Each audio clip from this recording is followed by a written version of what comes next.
একটা ইহুদি পরিবার সেই দোকান চালায় নাহুম। ওই দোকানে যতজন কারিগর আছেন তারা প্রত্যেকে ধর্মে মুসলমান। যে মানুষ ওই লম্বা লাইনে দাঁড়িয়ে কেক কেনেন 97 to 98% Hindu, and everybody is celebrating a Christian festival.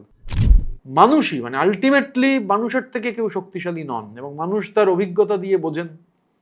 যেমন পশ্চিমবঙ্গে বিজেপি নানান ধরনের মেকানিজম ব্যবহার করছে, কিন্তু election after election BJP is defeated. Mamata Bandyopadhyay তাদের পরাজিত করেছেন।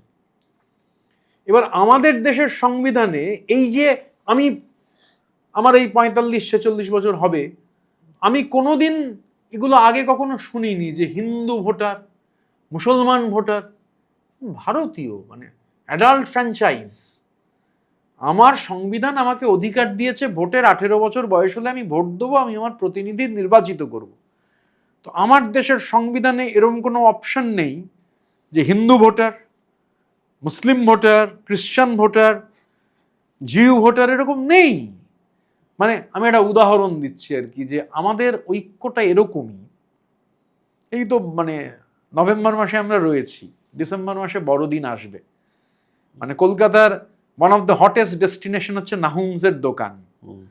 একটা ইহুদি পরিবার সেই দোকান চালায় নাহুম। ওই দোকানে যতজন কারিগর আছেন তারা প্রত্যেকে ধর্মে মুসলমান। মালিক হচ্ছেন ইহুদি, যতজন কারিগর আছেন তারা হচ্ছেন মুসলমান। আর ওই যে লম্বা লাইনে দাঁড়াতে হয় এবং দুটোর বদলে 4টে কেক চাইলে পাওয়া যায় না, যে মানুষ ওই লম্বা লাইনে দাঁড়িয়ে কেক কেনেন 97 to 98% Hindu, and everybody is celebrating a Christian festival. This is India.